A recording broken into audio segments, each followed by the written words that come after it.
உங்கள்கிட்ட சொல்றேன், ஆண்டவரே எங்க பிரச்சனையை வேற மனுஷனிடத்துல சொல்லி என்ன ஆண்டவரே பலன், என்ன பிரயோஜனம்? ஹல்லேலூயா. கைகளை உயர்த்தி ஒரு ஹல்லேலூயா சொல்லுங்க.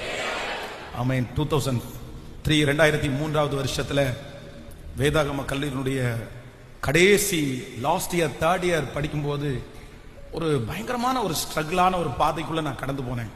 ரொம்ப வருத்தமான ஒரு பாதைக்குள்ள கடந்து போனேன். என்னமோ தெரியல, அந்த காலேஜ்ல எனக்கு வார்டனா இருந்த அந்த வார்டனுக்கு என்ன சுத்தமா பிடிக்கவே இல்லை. காரணமே இல்லாம என் மேல ரொம்ப கோவப்பட ஆரம்பிச்சிட்டாரு. எல்லா பழியும் என் மேல போட ஆரம்பிச்சிட்டாரு. நான் என்ன செஞ்சாலும் தப்பா போகிற மாதிரி ஆரம்பிச்சு. சோ நான் ஒரு சின்ன ஏதாவது மிஸ்டேக் பண்ண அப்படின்னு சொன்னா என்ன தண்டிக்கிறத விட்டுட்டு என் கூட படிச்ச 12 பேரையும் தண்டிக்க ஆரம்பிச்சிட்டாரு. அந்த 12 பேருடைய கோவம் என் மேல அப்படியே திரும்பிடுச்சு. நீ ஒன்னும் பண்ணாத, நீ பண்றனால தான் நாங்க இந்த மாதிரி, நான் ஏதாவது தப்பு பண்ணேன்னா அவங்கள வேலை செய்ய வச்சிருவாரு. அவங்க அத்தனை பேரும் என் மேல கோவப்படுவாங்க. சோ இப்படியே கொஞ்சம் கொஞ்சமா எல்லாருமே என்கிட்ட பேசுறத குறைச்சிட்டாங்க. வார்டனுடைய கோவம் என் மேல இருக்குது. அவங்ககிட்ட நம்ம ரொம்ப ஃப்ரெண்ட்ஷிப்பா இருந்தா நமக்கும் சேர்ந்து பிரச்சனை ஆயிரும் அப்படின்னு சொல்லி அந்த 3rd இயர் படிக்கும் போது எல்லாராலையும் என்னமோ தெரியல ரொம்ப ஒதுக்கப்பட்டு ஒரு தனி ஒரு பர்சனா மாற்றப்பட்டேன். 35 பேர் ஸ்டூடெண்ட் இருக்கிறாங்க. அந்த 35 பேர்ல நான் மட்டும் என்னமோ தனியா டிராவல் பண்ற மாதிரி ஃபீல் பண்ணேன். என்ன பார்த்தாலே நிறைய பேர் ஓடுவாங்க, என்ன பார்த்தாலே நிறைய பேர் இவங்க கூட சேர முடியாது, அவங்க கூட பேச முடியாதுன்ற ஒரு சூழ்நிலைக்கு என் மன அளவுல ரொம்ப தள்ளப்பட்டேன். கரெக்டா இரவுல 10 மணிக்கு பைபிள் காலேஜ் லைட் ஆஃப் பண்ணுவாங்க. சோ யாருக்குமே தெரியாம மொட்டை மாடி ஒரு சின்ன ஒரு ஏணி மட்டும் வச்சிருக்கும்.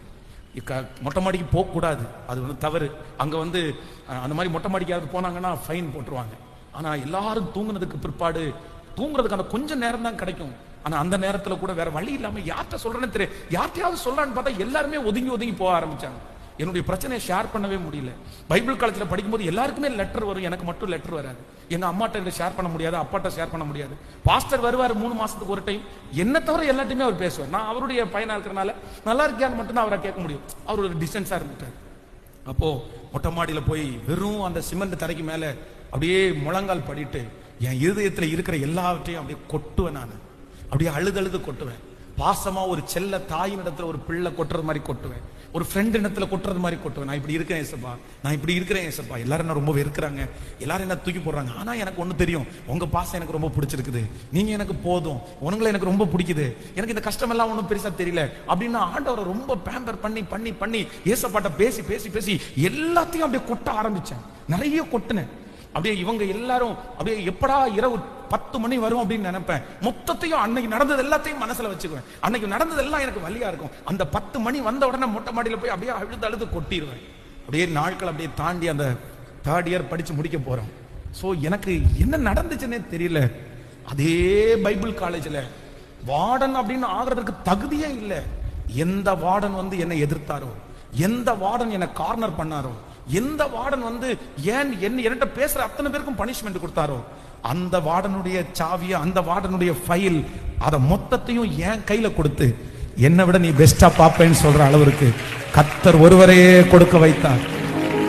ஆண்டவர் அந்த இடத்துல என் தலையை கர்த்தர் உயர்த்தினார். கர்த்தர் என்னுடைய எல்லாத்தையும் வெறும் கேட்கிறவர் மட்டும் இல்ல, கேட்டுட்டு அமைதியா போறவர் மட்டும் இல்ல, பதில் கொடுக்கிறவர்ன்றத அவர் அங்கேயே நிரூபிச்சிட்டார். வாலிப தம்பி நீ ஓடு, வாலிப தங்கச்சி நீ ஓடு.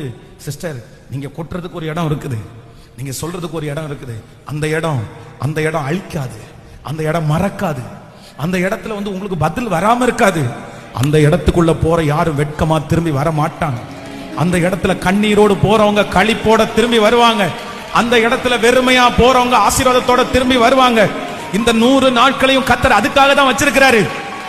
நீ என்னை நோக்கி கூப்பிடு, நீ என்னை நோக்கி கூப்பிடு, நீ என்னை நோக்கி கூப்பிடு. உன் பிள்ளையை பற்றி வேற யார்ட்டையும் சொல்ல வேண்டாம். கர்த்தர் சொல்லாரு, என்கிட்ட சொல்லு மகளே. உன் குடும்பத்தை பற்றி வேற யார்ட்டையும் சொல்ல வேண்டாம், கணவனாரை பற்றி யார்ட்டையும் சொல்ல வேண்டாம், மனைவியை பற்றி யார்ட்டையும் சொல்ல வேண்டாம். நீ என்கிட்ட சொல்லு. இது வரைக்கும் உன் வாழ்க்கையில எத்தனையோ காரியத்தை மனுஷனிடத்துல சொல்லாம என்கிட்ட சொன்னதுனால நானே உனக்கு செஞ்சிருக்கேன்ல, நானே கர்த்தரே உங்களுக்கு செஞ்சிருக்கிறார்ல. அந்த தேவன் தான் இன்றைக்கும் சொல்றாரு, இது வரைக்கும் உங்களுக்கு செய்ய முடியுமானால் இனியும் உங்களுக்கு செய்வதற்கு கர்த்தர் வல்லவர். ஹல்லேலூயா.